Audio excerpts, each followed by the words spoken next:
Bueno, y vamos a continuar aquí en Resumen Ejecutivo. Ustedes saben, el canciller Aldo Muñoz se va a reunir con la oposición venezolana este martes tras participar de la cumbre de Mercosur en Caracas. El secretario general de la OEA, José Miguel Insulza, descartó que el encuentro genere roces con el gobierno de Nicolás Maduro, y sabemos la noticia principal, además de la jornada, es que la presidenta Michelle Bachelet no va a ir a Venezuela. Vamos a analizar este tema con el diputado independiente, miembro de Izquierda Cristiana, Sergio Aguiló. Diputado, gracias por estar con nosotros. Encantado de saludarla, pero una precisión: Izquierda Ciudadana, así se llama el partido. ¿Qué dije? ¿Y qué dije? Eso dije, ¿no? Izquierda Cristiana, pero no, fue un error mío, lo asumo completamente, fue un lapso porque aquí me lo habían puesto bien, así que me castigo yo, toda la razón usted. Bueno, dicho esto, aclarado el impasse. Diputado, a ver, una pregunta. Primero, se ha dicho que la presidenta Michelle Bachelet no viaja, y no viaja porque tiene un resfrío y además va a estar en el comité político. ¿Usted le parece primero convincente la explicación? Sí, absolutamente. No creo que haya ninguna otra razón que exactamente la que haya dicho. Además, estamos en un minuto en que se está coordinando una reunión del equipo ejecutivo del gobierno con el Ministerio de Educación para definir mucho más precisamente toda la estrategia que el gobierno tiene que llevar adelante para la reforma educacional, que y el hecho de que un par de inconvenientes, así que tiene completa justificación. Más allá que tenga completa justificación, el hecho de que pudiera haber molestado en el gobierno de Venezuela que se reuniera la presidenta con la oposición, después vamos a analizar si era pertinente o no que se reuniera, pero el hecho de que pudiera haber molestia por esto, ¿no cree que haya influido?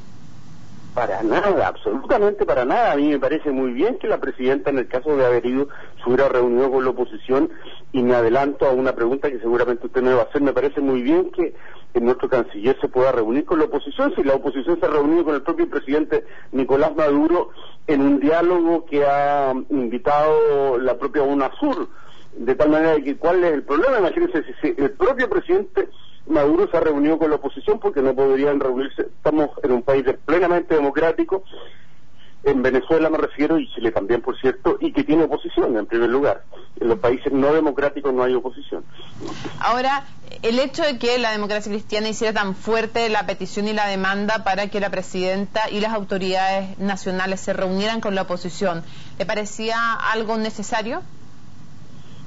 Yo no creo que hayan tenido ninguna necesidad la democracia cristiana de hacer ninguna presión, ni creo que haya influido esa presión en la presidenta, porque la presidenta tiene una profunda vocación democrática, el canciller tiene una profunda vocación democrática, y todos nosotros pensamos de que la oposición es parte de Venezuela, representa un sector significativo, y a nosotros nos parece espectacular que haya decidido participar en los diálogos a que ha invitado el gobierno encabezado por Nicolás Maduro.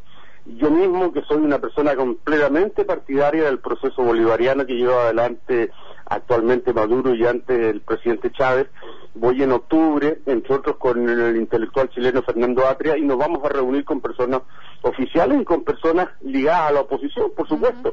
Nos interesa conocer profundamente el país, de tal manera que lo haga nuestro canciller nos parece muy bien, y que lo haya pensado así nuestra presidenta nos parece estupendamente bien. ¿Y esto se aplica para cualquier país? ¿En cualquier país que las autoridades vayan, deben reunirse con la oposición? Por ejemplo, si fueran a Cuba. Yo, en general, pienso que debiera serse así. A mí me parece como un principio que sí. Lo de Cuba es un poco más complejo por razones obvias, pero déjeme decirle el principio general. Si hay una oposición que lo que quiere es derrocar al gobierno, yo con esa oposición no me reuniría, porque es una oposición que transgrede los principios democráticos del propio país en donde se desenvuelve. Yo entiendo que la presidenta Bachelet y el canciller nuestro no se va a reunir con nadie en Venezuela, eso se lo puedo dar garantizado, que haya proclamado en algún minuto que la Constitución de Venezuela hay que pisotearla, o al gobierno de Nicolás Maduro hay que derrocarlo. Ya, y en el caso de Cuba, esas son personas que cometen delitos, tal como lo pudimos conversar en una oportunidad extensamente hace algún tiempo atrás. Entiendo. Y sobre Cuba, por ejemplo, al margen de los principios democráticos, y por esa gente no hay nada que conversar. Y sobre Cuba, ¿debiera reunirse las autoridades nacionales cuando viajen eventualmente en algún minuto con la oposición? Yo creo que sí. Yo creo que sí, si son personas que respetan la Constitución cubana y el proceso cubano, yo creo que sí. Si son agentes norteamericanos, yo creo que no, pues es el principio básico de esta cuestión.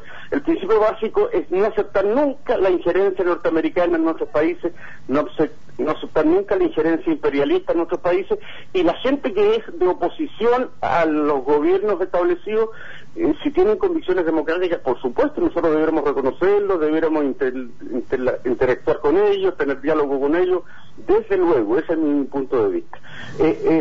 Todo menos los yanquis, ese es como porque los yanquis cuando se meten en la vida interna de los países, lo único que hacen es lo que pasó en Chile, es demoler la democracia, demoler las libertades y crear tanto conflicto, tanto dolor y tanto odio, que los norteamericanos saben hacer eso, lo hacen en Irak, lo hicieron en Granada y lo han hecho en América Latina, y ya los habitantes de América Latina hemos sufrido muchas dictaduras a propósito de la injerencia norteamericana. Diputado, quiero cambiarlo de tema, quiero llevarlo al tema de la reforma tributaria y este protocolo. Primero, para que aclaremos un par de cosas. Su nombre ha estado muchísimo en boca de muchas personas, pero me gustaría aclarar realmente cuál fue su rol. ¿En qué sentido se lo pregunto?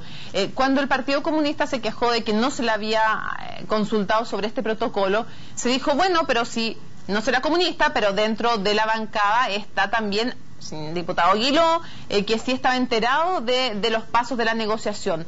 Primero, ¿estaba usted enterado o no de este protocolo? Y segundo, si estaba enterado, ¿le contó o no a sus colegas del PC lo que se estaba acordando? Qué bueno que me lo haya preguntado, le agradezco enormemente. Las personas que lo han dicho nunca lo han dicho públicamente, ¿se fija usted? Yo le invito a que usted ubique algún medio de comunicación que haya informado aquello. Las personas que lo han dicho en los pasillos, subrepticiamente, de manera mentirosa, porque en verdad, no solamente yo no conocí nunca el protocolo, no solamente Paulo Lorenzini no conoció nunca el protocolo, no solamente los diputados socialistas, Marcelo Chilin y Manuel Monsalve. Quiero decirle que Paulo Lorenzini, Manuel Monsalve, diputado socialista de la Comisión de Hacienda, Marcelo Chilin, diputado socialista de la Comisión de Hacienda, y quien habla, no hemos vuelto a la Comisión de Hacienda justamente porque a nosotros se nos engañó tan deliberadamente en esa comisión, diciéndonos, mire, si tenemos conversaciones generales con Renovación Nacional sobre algunos aspectos secundarios. Eso es lo que se nos dijo, conversaciones generales sobre aspectos secundarios, y se nos ejemplificó algunos de estos aspectos secundarios, qué sé yo, el tipo de tributación que hacían los pequeños transportistas o las pequeñas personas parceleras del campo, etcétera, etcétera. Nunca se nos habló de un protocolo, y quiere decir mucho menos todavía un protocolo conversado en los salones de la aristocracia chilena. Eso es una vergüenza para el país y una vergüenza para las autoridades de Hacienda. Ya, cerramos porque se nos acaba el tiempo, tenemos que ir a una noticia internacional muy importante, diputado, pero en todo caso le cuento que lo dijo aquí en CNN Chile el subsecretario de Hacienda, el subsecretario Mico, por si acaso. Es un mentiroso, yo le quiero decir por CNN Chile a Mico que es un mentiroso, se lo dijo, es un mentiroso el señor Mico. O sea, usted dice que está mintiendo cuando afirma aquello. Así es, él además ha estado mintiendo muchas cosas. Cuando él, fíjese que el señor Mico fue el que fue a la casa de varios aristócratas, se juntó ahí con importantes dirigentes. El señor Mico, le quiero decir, si hubiera estado vigente la ley del lobby, habría cometido delito, y en este momento habría salido fuera de la responsabilidad que tenga, que dé a Dios gracias que no está vigente la ley del lobby, porque habría cometido ilícitos muy graves. De acuerdo a la ley, ya va a estar vigente, y el señor Mico va a poder hacer otras cosas, no lo que hizo en aquella oportunidad reuniéndose en los salones de la aristocracia a negociar cosas espurias. ¿El ministro de Hacienda también habría infraccionado la ley del lobby? Quiero decir que no está vigente. Si hubiera estado vigente, todavía falta el reglamento, por lo tanto no está vigente la sí, si hubiera estado vigente, yo por lo menos habría recurrido a los tribunales, pero no sé, el ministro nos dijo en una reunión larguísima de 3 horas con otra bancada que él nunca fue a ningún salón, sino que fueron otras autoridades. Yo, como el señor Mico nunca ha desmentido, entiendo que el señor Mico lo que hizo fue él, a nombre del ministerio, ir a los salones de estos personeros aristócratas, donde circulaban en esos mismos salones los grandes empresarios, justamente los que tenían que pagar los mayores tributos. que diga a la gente y que opine la opinión pública si eso es razonable en un país democrático, conversar con ellos, el tipo de ley que a ellos mismos los va a afectar o a beneficiar el día de mañana. O sea, para cerrar, ¿usted no le informó al PC de este protocolo porque dice usted nunca supo? No tenía idea, nunca lo supe. Le quiero agregar algo más. Pregúntele usted al senador Carlos Montes, miembro de la Comisión de Hacienda. Nombre y apellido, estamos al aire, me imagino, ¿no? Sí, estamos al aire. Senador Carlos Montes, pregúntele usted cuánto minutos, supo él del protocolo y lo conoció antes de que lo firmaran, y cuánto tiempo estuvieron presionándolo para que lo firmara. Lo digo al aire, senador Carlos Montes Cisterna. Pregúntele usted. Cuénteme usted cuánto rato fue, cuánto antes supo el senador Carlos Montes. 2 horas antes de que supo que había este protocolo. 2 horas antes. El senador, porque esto era en el Senado, el senador Carlos Montes, miembro de la Comisión de Hacienda. ¿Para qué lo voy a decir si los demás senadores de la nueva mayoría tuvieron alguna remotísima idea sobre la materia? ¿Y el senador Saldívar?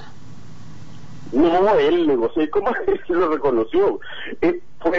Los salones de la aristocracia chilena están compuestos con algunos salones de la nueva mayoría y grandes salones de la derecha. Uno de los salones de la aristocracia fue el senador Saldívar, que duda cabe. Él lo dijo. Y además él lo ha dicho, en la cocina caben pocos. Esta cocina donde se cocinan estos acuerdos caben pocos, son los que sabemos, dice él. Bueno. Diputado Sergio Aguiló, muchísimas gracias por habernos acompañado en CNN Chile. Diputado de la izquierda ciudadana, corrigió el error del comienzo. Un gusto siempre conversar con usted. Que esté muy bien, buenas tardes. Bien, buenas tardes.